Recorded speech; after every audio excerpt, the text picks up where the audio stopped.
Is Demon Slayer overrated? The skeptics among you might have looked at this title and thought, what? No. But maybe that psychedelic animation from Season 2 clouded your judgment. I say yes, because Demon Slayer has incredibly bad writing. It's lazy, thanks to mainly Inosuke conveniently not dying because he can move his organs. Took me a while to realize how dumb that was. But this isn't Bucky, and there are many other things that annoy me. Nezuko being able to shrink so she can fit in the box is convenient considering no other demon can drink. But these are all nitpicks. A bigger one would be Tanjiro's nose. He has the ability to smell really well, and we aren't given a solid reason why. It's just like his incredibly hard head.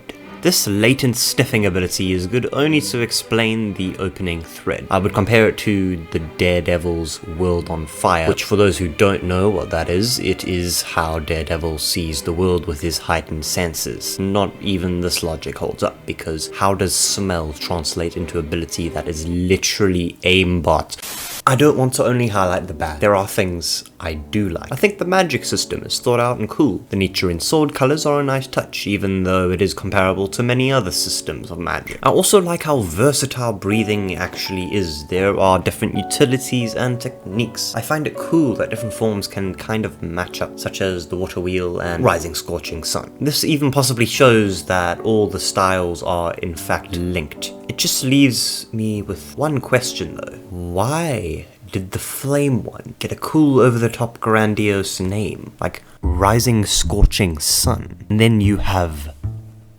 Water Wheel. I want to talk about the Hashira death formula. Yeah, it's a grim name. It works as follows. The boys meet a Hashira. They fight a lower rank demon. A higher rank demon appears and the Hashira dies. Of course, things can and will vary. I think things change later on in the manga.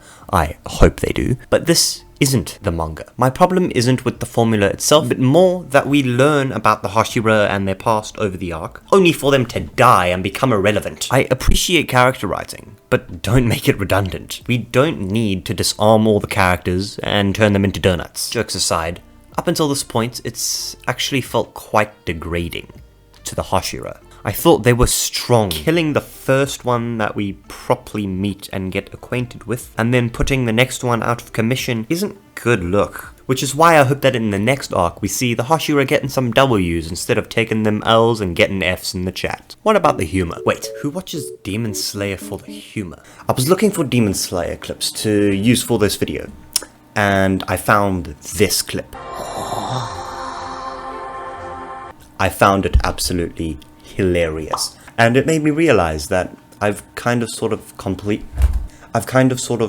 invalidated my argument against Demon Slayer's humor. But no, Inosuke is funny. None of the other characters are funny, so I'm just gonna go with that. This next section of the video sadly has to be validated. There are only so many jokes about Inosuke having some sort of leader complex and Zenitsu being cowardice that can be made funny. I will admit though that it was funny the first time Tanjiro obliterated,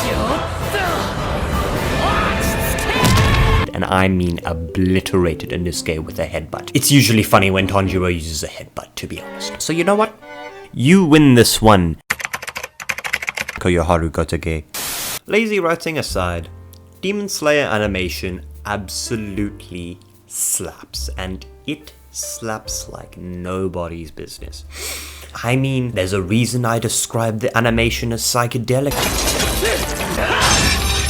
Because honestly, I feel like I've gone on some kind of trip with the first time I watched Season 2 of Demon Slayer. I'm not gonna watch that for at least another year. And if you know someone who cares only about animation quality, I still heavily recommend Demon Slayer. Hell, I still recommend it regardless. Just like I recommend you watch this next video.